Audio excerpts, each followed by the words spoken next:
Bonjour à tous! Aujourd'hui, nous allons préparer une tartelette aux poireaux, lardons et fromage ail et fines herbes.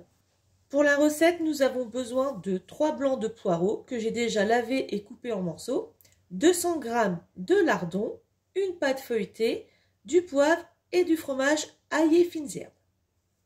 J'allume ma plaque pour faire chauffer un peu ma poêle. Je verse de l'huile d'olive que j'ai d'ailleurs oublié de citer dans la liste des ingrédients.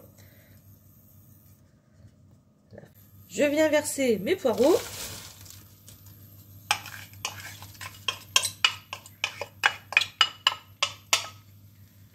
Mon astuce pour toujours avoir du poireau frais à la maison, c'est quand je l'achète, en fait, je le lave, je l'essuie bien, je coupe en petits morceaux et je le mets au congélateur. Comme ça, j'ai toujours du poireau frais et prêt à être utilisé pour faire mes recettes. Et les poireaux surgelés faits maison, entre guillemets, sont tellement meilleurs que les poireaux, les sachets de poireaux qu'on achète dans le commerce. Pendant que mes poireaux cuits, je viens piquer le fond de ma tarte.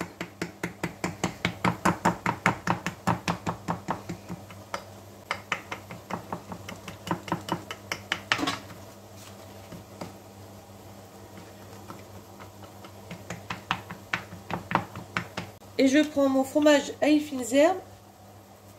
Donc là, je vais faire 2 bonnes cuillères à soupe. Et je viens l'étaler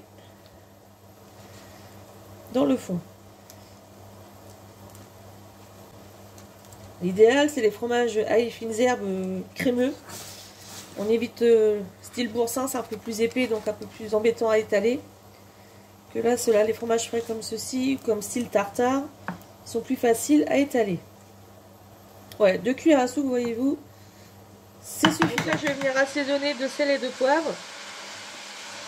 Le sel léger, parce qu'on va rajouter les lardons qui sont déjà salés.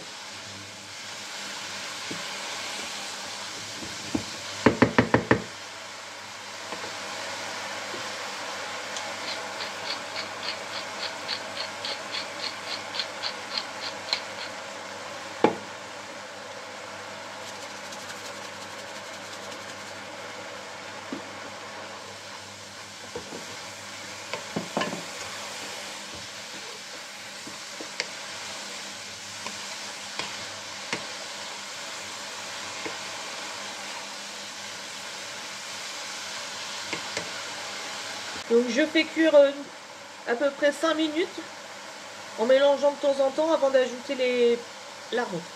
Hop, je vais venir ajouter mes lardons.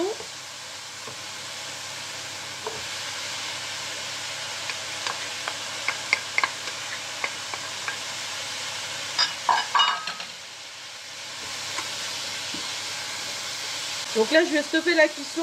Je cherche pas à faire trop dorer les lardons puisqu'il y a une cuisson au four. Donc là, il y a eu à peu près, avec mes poireaux, tout inclus, une dizaine de minutes de cuisson. Là, mes poireaux sont fondants avec un léger tout petit croquant. On va disposer sur le fond de tarte. Donc, je viens disposer ma préparation sur le fond de tarte directement comme ceci.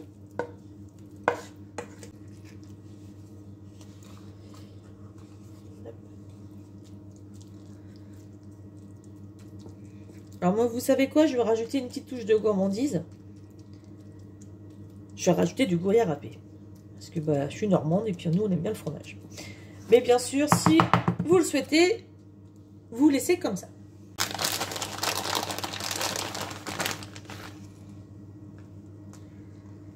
Hop. Voilà. Donc j'ai oublié de vous préciser que pendant que je faisais cette étape-là, j'ai allumé mon four pour le préchauffer à 180 degrés. On rabat les bords de la pâte.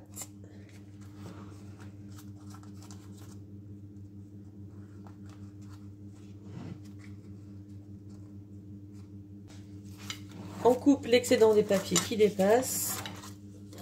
Je l'avais déjà fait une première fois. Et hop, je fais les retouches. Voilà. Maintenant, on met en cuisson dans le four, donc à 180 degrés, pendant 30 minutes. Bien sûr, le temps peut varier selon votre four.